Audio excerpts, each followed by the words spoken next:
వీడియోకి అందరికీ స్వాగతం. ఈ వీడియోలో ఏంటంటే మనం ఎక్స్‌ప్రెస్ ఫ్రేమ్‌వర్క్ నేర్చుకోవడానికి ఒక ఉదాహరణతో మనం నేర్చుకున్నట్లయితే తొందరగాను, మంచిగానే అర్థమవుతదనే ఉద్దేశంతో నేను ఒక ప్రాజెక్ట్ ఎగ్జాంపుల్ తీసుకున్నాను.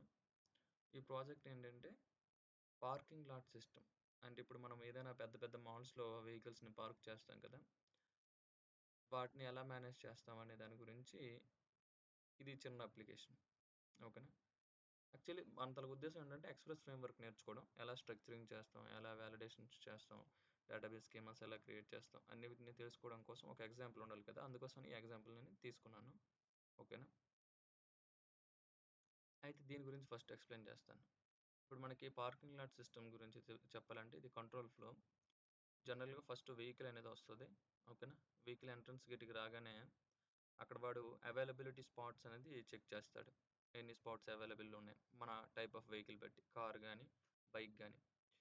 ఓకేనా. ఆ తర్వాత మనకి ఒక టికెట్ అనేది ఇస్తాడు. ఓకేనా. మనకు ఒక స్పాట్ అసైన్ చేసి ఒక టికెట్ ఇస్తాడు. మనం వెహికల్‌ని పార్క్ చేస్తాం. ఓకేనా. తర్వాత మన పని చూసుకుంటాం. పని చూసుకున్న తర్వాత ఎగ్జిట్ గేట్‌కి వస్తాం. తర్వాత వాడు ఇన్వాయిస్‌ని జనరేట్ చేస్తాడు. అంటే మనం ఎన్ని అవర్స్ ఉన్నామని. ఓకేనా. సో, మనం ఫస్టు వచ్చినప్పటి నుంచి ఎళ్ళిన మధ్యలో ఎన్ని అవర్స్ అయితే ఉన్నాయో దాన్ని బట్టి ఇన్వాయిస్‌ని జనరేట్ చేసిన తర్వాత పేమెంట్ చేస్తాం. పేమెంట్ అయిపోయిన తర్వాత మళ్ళీ ఆ స్పాట్‌ని మళ్ళీ అవైలబుల్ చేస్తాడు.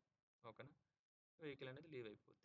ఇది సింపుల్ ఫ్లో మనకి. వెహికల్ ఎలా వస్తుంది, ఏ విధంగా ప్రాసెస్ అనేది అవుతుంది, ఎలా ఎగ్జిట్ అవుతుంది అనేది. ఓకేనా. ఈ ఫ్లో అందరికి అర్థమైందనేసి నేను అనుకుంటున్నాను. అయితే ఇందులో హెచ్ఎల్‌డి ఇది మనకి జనరల్ యూజర్ పాయింట్ ఆఫ్ వ్యూలో ఫ్లో అనమాట. అయితే ఇప్పుడు మన మిషన్స్ పాయింట్ ఆఫ్ వ్యూలో మనం తీసుకున్నట్లయితే వాడి దగ్గర ఒక డాష్‌బోర్డ్ ఉంటుంది. ఆ డాష్‌బోర్డ్ నుంచి వాడు సర్వర్‌కి రిక్వెస్ట్ పంపిస్తాడు. ఎన్ని స్పాట్స్ ఉన్నాయో తెలుసుకోవడానికి. అన్ని అవైలబుల్ స్పాట్స్‌ని చూసుకుంటాడు. తర్వాత టికెట్ జనరేట్ చేస్తాడు. ఓకేనా. సో, సింపుల్‌గా మనకు ఒక డాష్‌బోర్డ్ ఉంటుంది. సర్వర్ ఉంటుంది. డేటాబేస్ ఉంటుంది. ఈ స్పాట్స్‌లో అన్ని ఇన్ఫర్మేషన్ అనేది ఉంచడానికి. ఇప్పుడు ఈ కంట్రోల్ ఫ్లో డయాగ్రామ్ బట్టి మనకి డేటాబేస్‌లో ఎటువంటి టేబుల్స్ కావాలి, లేదా కలెక్షన్స్ కావాలి అనేది మనం చూసుకున్నట్లయితే ఫస్ట్ మనకి పార్కింగ్ లాట్ అనేది కావాలి. ఓకేనా. సపోజ్‌కి ఇది ఒక మాల్ అనుకుందాం. సమ్ ఇన్ఆర్బిట్ మాల్ అనుకుంటే ఐడీ నెంబర్ వాడిని చూడొచ్చు. ఇన్ఆర్బిట్ మాల్ ఇది ఎక్కడ ఉందో అడ్రస్, టోటల్ స్పాట్స్ ఎన్ని స్పాట్స్ ఉన్నాయి, ఎన్ని అవైలబుల్ స్పాట్స్ ఉన్నాయి ఇందులో అనేది మనం ఇక్కడ ఉంటుంది. అయితే ఈచ్ స్పాట్ గురించి మనం చూసుకున్నట్లయితే ఓకేనా. ఈచ్ స్పాట్ ఈ స్పాట్ అనేది ఏ పార్కింగ్ లాట్ ఐడికి కనెక్ట్ అయ్యి ఉందనేది ఇది వన్ టు మెనీ కనెక్షన్ అనమాట. ఆ తర్వాత టైప్ ఈ స్పాట్ అనేది ఎటువంటి టైపు 2 వీలరా 4 వీలరా. ఓకేనా. అలాగే ఇది కరెంట్లీ అవైలబుల్ ఉందా లేదా అని తెలుసుకోవడానికి కోసం ఇక్కడ బులియన్ ఫీల్డ్ ఇచ్చుకున్నాం. Is available boolean. Okay. Spelling తప్పు. అదేవిధంగా ఇప్పుడు మనకి ఎంట్రన్స్ గేట్‌కి వచ్చిన తర్వాత మనం టికెట్ జనరేట్ చేయాలి కదా! ఓకేనా. ఆ స్పాట్‌కి మనం ఒక టికెట్‌ని జనరేట్ చేస్తాం. ఓకేనా. వెహికల్ ఐడీ ఇచ్చుకుంటాం. ఓకేనా. వెహికల్ ఐడీ ఇవ్వచ్చు. Okay.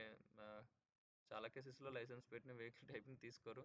But it is a good to take vehicle ID. ఓకేనా. Spot ID. ఓకేనా. ఏ స్పాట్‌లో ఉంది. ఎంట్రీ టైమ్ ఏంటి? ఎగ్జిట్ టైమ్ ఏంటి? పే చేశారా లేదా? ఓకేనా. ఇక్కడ కూడా మనం బేస్ ఫీ అనేది ఉంటది జనరల్‌గా ప్రతి దీనికి. ఆ బేస్ ఫీతో పాటుగా మనకి ఈ అవర్స్ బట్టి మళ్ళీ ఎక్స్‌ట్రా వీడు చార్జ్ చేస్తాడనమాట. ఓకేనా. Total fee. అలాగే మనకి ఫీ స్ట్రక్చర్ వచ్చి ఇలా ఉంటుంది. బేస్ ఫేర్ ఉంటది. వెహికల్ టైప్ బట్టి మనకి అవర్‌కి ఎంత, లేదంటే డేకి ఎంత అనేది కూడాను మనం ఒక టేబుల్‌లో రాసుకుంటాం. ఎందుకు రాసుకుంటాం అంటే వీడు ఫీస్ అనేది డిఫరెంట్ టైమ్స్ ప్రకారం వాడు చేంజ్ కూడా చేస్తుంటాడు. ఓకేనా. వాడు ఎప్పుడైనా చేంజ్ చేసుకోవడానికి ఈజీగా ఉండడం కోసం ఇది ఫీ టేబుల్ అనేది ఇక్కడ పెట్టామన్నమాట. ఇది మనకి ఫ్లో డయాగ్రామ్, డేటాబేస్ తాలూకు స్ట్రక్చర్. ఓకేనా.